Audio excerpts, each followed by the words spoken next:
Assalamualaikum warahmatullahi wabarakatuh. Saya Bunga Yasmin dari kelompok 2 offering C5 Pendidikan Agama Islam. Hari ini saya akan membuka presentasi dari kelompok saya. Pertama, saya akan perkenalkan anggota kelompok saya. Yang pertama ada Bunga Yasmin, saya sendiri. Yang kedua, Cecilia Putri Wanaranti. Yang ketiga, Cici Laila. Yang keempat, Devanda Sukma Prada. Dan yang terakhir, Desya Salsabila. Hari ini kelompok saya akan membawakan materi tentang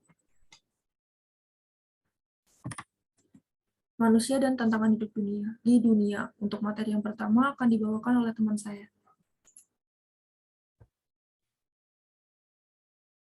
Yang pertama yaitu hakikat manusia.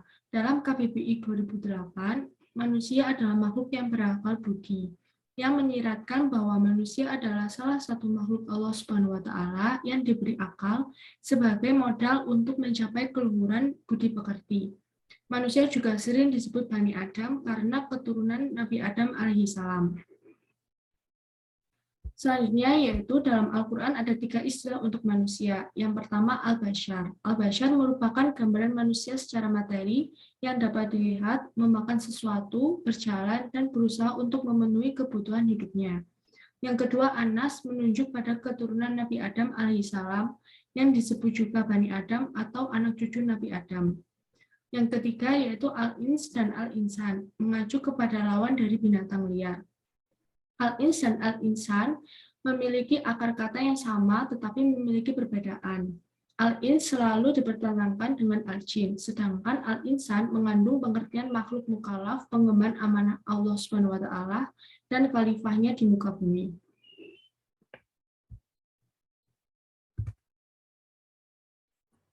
Materi yang berikutnya adalah aspek-aspek yang mempengaruhi perilaku manusia. Aspek yang pertama adalah potensi diri. Nah, potensi diri ini dibagi lagi menjadi 2, yaitu potensi positif dan potensi negatif. Potensi positif yang pertama adalah manusia ini memiliki fitrah beragam tauhid yang dijelaskan dalam Quran Surat Ar-Rum ayat 30, yang memiliki makna bahwa manusia ini bertuhan hanya kepada Tuhan selain Allah. Selain itu, juga menurut ajaran Islam, semua bayi yang lahir ataupun agama maupun keyakinan orang tuanya berada dalam fitrah Islam. Potensi positif yang kedua adalah manusia diciptakan dalam bentuk dan keadaan sebaik-baiknya.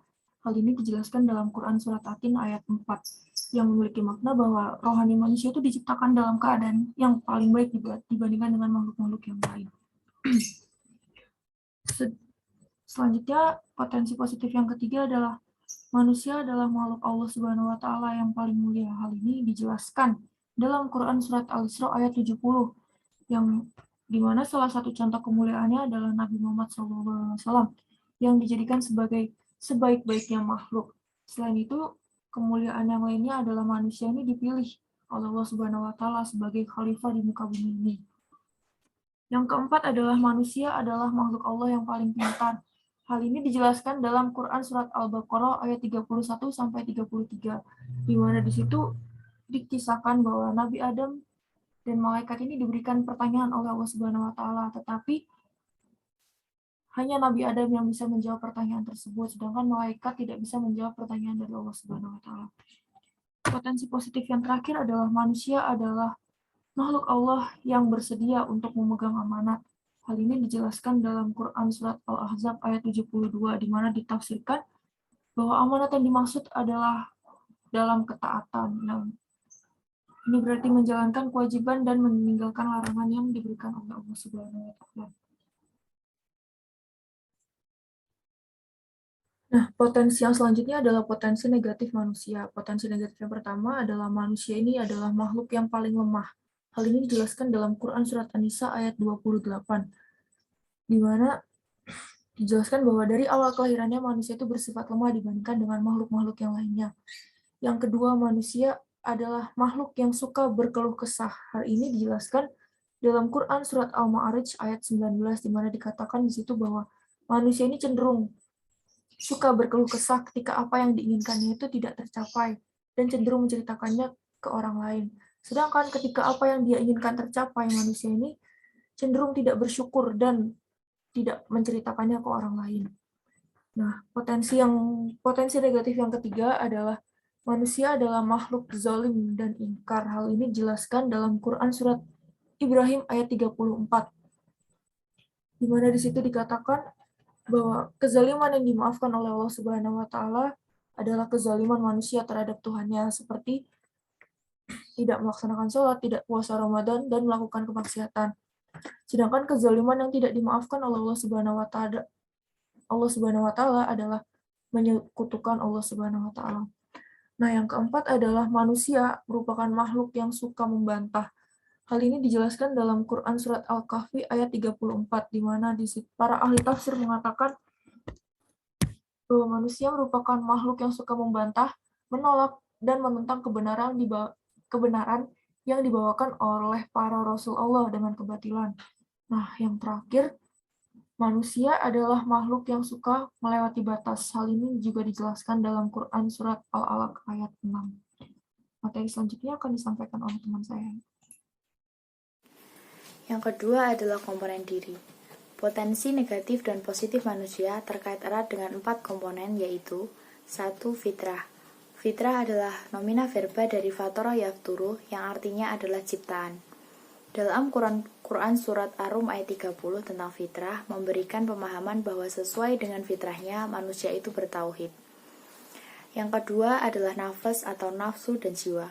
Secara umum, bahwa nafas menunjuk kepada sisi dalam diri manusia yang berpotensi baik dan buruk, yang diciptakan Allah dalam keadaan sempurna dan berfungsi menampung dan mendorong manusia berbuat kebaikan dan keburukan.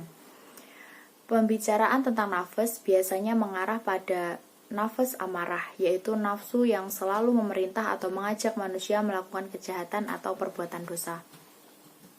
Nafas amarah harus diperangi dan dikalahkan oleh setiap muslim agar ia memiliki nafas mutmainah atau jiwa yang tenang, yaitu nafas yang dihiasi dengan berbagai macam kebaikan. Dalam proses pembinaan nafas, seorang muslim bisa jadi bertahap mengalami perubahan nafas, dari nafas amarah ke nafas lawamah atau kejahatan lebih dominan daripada kebaikan. Selanjutnya ke nafas mulhamah atau kebajikan lebih dominan daripada kejahatan. Yang ketiga, qolb atau hati. Secara bahasa, qolb bermakna membalik, karena seringkali berbolak-balik, terkadang senang, terkadang susah. Ada kalanya setuju, ada kalanya menolak.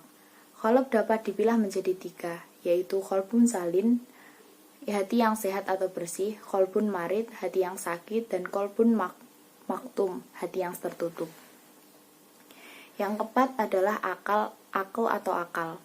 Akal dapat dipahami sebagai daya memahami dan menggambarkan sesuatu, atau sebagai dorongan atau potensi manusia untuk tidak melakukan perbuatan yang dilarang oleh agama, atau sebagai daya untuk mengambil pelajaran dan kesimpulan serta hikmah.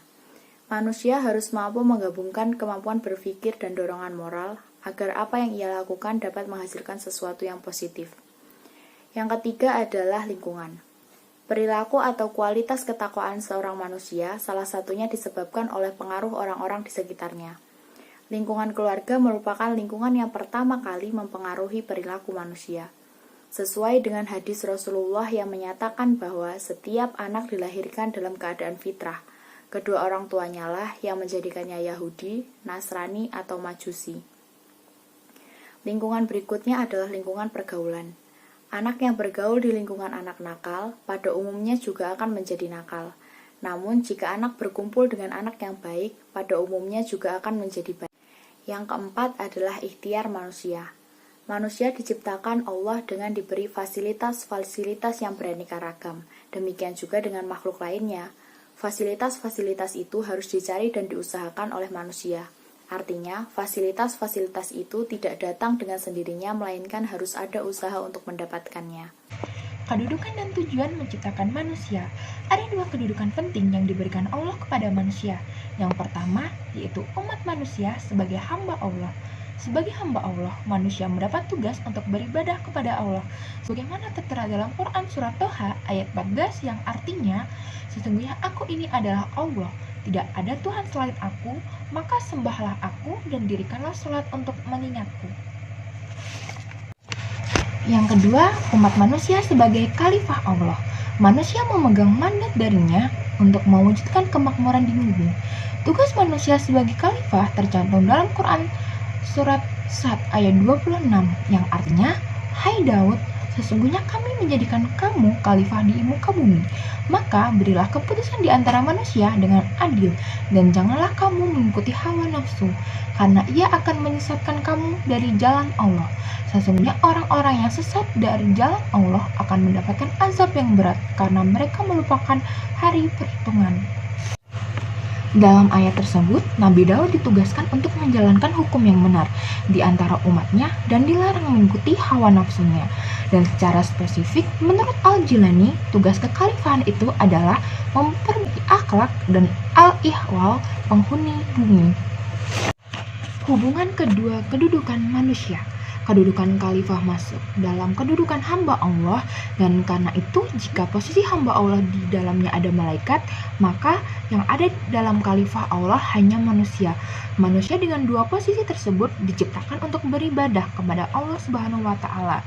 Beribadah kepada Allah dapat diartikan secara luas, yaitu meliputi ketaatan, ketundukan, dan kepatuhan atas ketentuan dan kehendak yang telah ditetapkan oleh Allah Subhanahu wa Ta'ala dalam menjalankan hidup di muka bumi ini, baik menyangkut hubungan vertikal, yaitu hubungan manusia dengan Allah, maupun hubungan horizontal, yaitu hubungan dengan manusia antara manusia dengan manusia dan alam sekitarnya, atau yang lebih dikenal dengan istilah hablum minallah wa hablum minan.